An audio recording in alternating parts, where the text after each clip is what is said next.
E aí galera, tudo bom com vocês? Esse é o segundo vídeo do canal e o primeiro em que eu abordarei algum tema específico. No vídeo anterior só foi uma apresentação do canal, onde eu citei alguns interesses e objetivos, e quem perdeu é só dar uma olhada lá na aba de vídeos do canal. Agora vamos para o assunto de hoje, genética básica para entender como funcionam as mutações dos periquitos australianos. Se você entender esse vídeo, eu garanto que vai ser um grande passo no seu aprendizado. Eu sempre quis abordar esse tema, apesar de ser básico. Por quê? Porque muitos criadores iniciantes, e eu vejo nesses grupos de WhatsApp ou Facebook, não entendem a genética básica, aí complica o entendimento das mutações. Esse vídeo é sobre alguns termos mais utilizados na genética do periquito australiano. Eu diria que é obrigatório o entendimento desses termos se quisermos entender como se manifestam as mutações dos periquitos australianos. Vamos começar falando de cromossomo e gene. Lembra que quando falamos de mutações de periquito australiano, sempre falamos que para um filhote nascer com asas claras, ou opalino, ou com face amarela, sempre ouvimos que os pais, o macho e a fêmea no caso, os dois precisam portar esses genes para essa mutação, ou pelo menos um deles precisa portar o gene para surgir determinada mutação, no filhote no caso, né? Observe que sempre a gente fala a palavra gene, então vamos saber o que essa palavra significa e onde esse gene se localiza. Pois bem, para a gente entender onde que se localiza os genes, no caso, a gente tem que entender o que são cromossomos. Cromossomos nada mais é do que uma sequência de DNA que contém o gene, ou seja, os genes se localizam no cromossomo. E o gene, por sua vez, é uma unidade acoplada ao cromossomo e, como sabemos, tem função de transmissão de heranças genéticas. Vocês devem estar sem entender por que eu coloquei esse exemplo aí, de cor dos olhos, tipo sanguíneo, cor do cabelo, crescimento. Óbvio que esses não são cromossomos, nem são genes de periquitos australianos. São cromossomos e genes de seres humanos. O que eu quero passar com esse exemplo dos humanos é que todos os seres vivos que se reproduzem de forma sexuada, ou seja, que unem o gameta masculino, que é o espermatozoide, ao gameta feminino, que no caso é o óvulo, a transmissão de características ou mutações genéticas funcionam exatamente da mesma forma. Vamos logo para o exemplo dos periquitos australianos para a gente reforçar o entendimento da transmissão de herança genética de pais para filhos. Quero relembrar que no início desse vídeo já deixei bem claro que só vou me ater aos termos usados quando vamos falar de mutações de periquitos. Das mutações em si, eu indico o canal do Yuri Chaves. Lá ele explica em detalhes o que é cada uma, como cada uma se manifesta. Vou deixar o link do canal dele na descrição. No exemplo da cor azul cobalto, para que um filhote nasça com essa cor, basta um dos pais pelo menos doar um fator de escuridão. Ou seja, basta doar um gene de fator de escuridão. Veja eu falando a palavra gene. Eu vou me ater só aos termos. Basta um dos pais, ou o pai ou a mãe, doar um gene de fator escuridão. Porque se ambos doarem, se o pai doar um fator de escuridão para o filhote e a mãe doar um fator de escuridão para o filhote não vai ser azul cobalto, e sim um azul malva. Já falei que em relação às mutações de periquito australiano, o que é azul malva, o que é azul celeste, o que é fator de escuridão, como que se comporta o fator de escuridão, só no canal do Yuri Chaves. Dá uma conferida lá. Aqui nesse vídeo em específico eu quero que você entenda o que é gene, como que eles se combinam, em que momento que eles se encontram.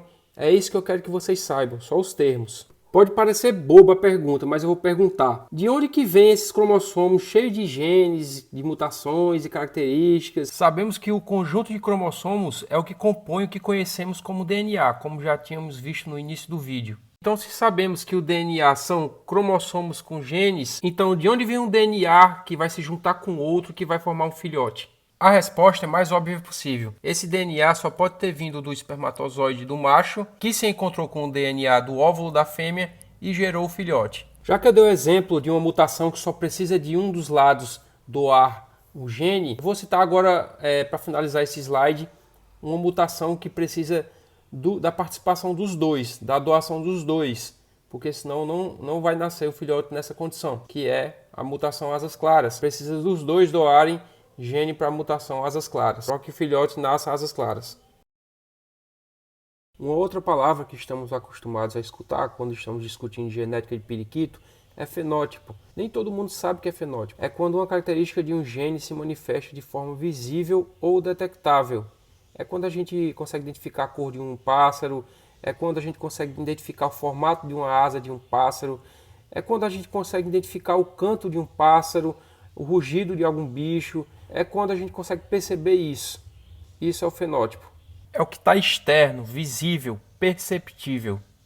Uma outra palavra muito utilizada no meio da criação do periquito australiano é genótipo. Uma definição bem simples de genótipo é que genótipo é um conjunto de genes herdados por um ser vivo através dos seus progenitores. Fazendo só uma associação para facilitar o entendimento, genótipo é como se fosse um cofre que guarda moedas. Cada moeda é diferente uma da outra. Uma custa 5 centavos, uma custa 10 centavos, uma custa 25 centavos, uma custa 50 centavos e uma custa R$1. Então as moedas são diferentes entre si, iguais os genes.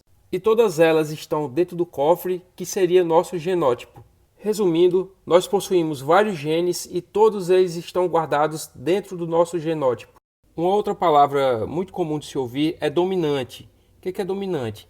Gene para determinada característica que só precisa de um dos lados ter, ou seja, ou o pai ou a mãe, para poder se manifestar no fenótipo do filho. Quando falamos em dominante ou mutação dominante, estamos nos referindo ao gene dominante. Na genética, as letras maiúsculas sempre representam a dominância, sempre representam o gene dominante. Nesse exemplo, podemos ver que o V é maiúsculo, o V que representa a cor verde. Portanto, o pai doou o gene dominante, enquanto a mãe doou um A minúsculo, que representa a cor azul, que não é dominante, fazendo assim com que a cor que prevaleceu no filhote foi a cor verde dominante. Então, com esse exemplo, podemos perceber que o periquito ele ficou verde nesse exemplo.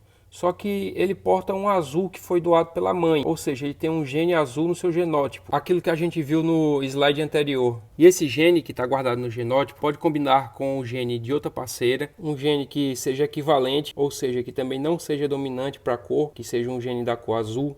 E essa combinação gene azul com gene azul faz com que essa mutação, esse gene dessa mutação azul, que antes só estava armazenada no periquito verde, a combinação faz com que ela surja, ela apareça no fenótipo do filho desse periquito verde, que é o que estamos falando. Então ela, além do periquito portar a mutação azul, ele apresenta no seu fenótipo.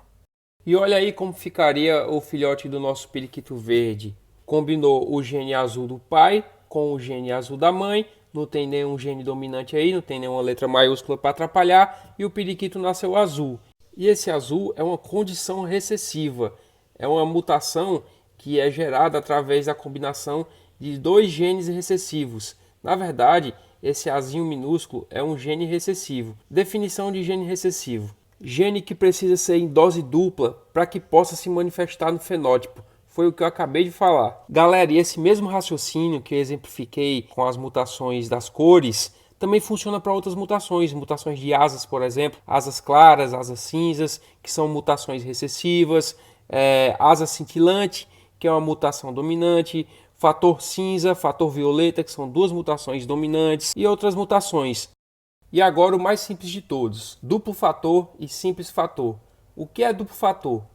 Nesse exemplo, o verde aparece duas vezes no genótipo, ou seja, ele aparece em dose dupla, por isso que é considerado duplo fator. O que é fator simples? No segundo exemplo, o verde aparece uma única vez, aí é fator simples. Podemos observar que o A também aparece nesse exemplo. Podemos considerar que o A aparece como genótipo em simples fator. Agora vamos fazer um exercício. Lembra do filhote do periquito verde que nasceu azul? Ele nasceu azul porque ele nasceu duplo fator, ou seja, o gene azul do pai casou com o gene azul da mãe, dois genes repetidos, azul, azul, duplo fator recessivo, dois genes recessivos se repetindo. E esse exemplo que eu citei serve para todas as outras mutações. Todas as mutações podem ser duplo fator ou simples fator.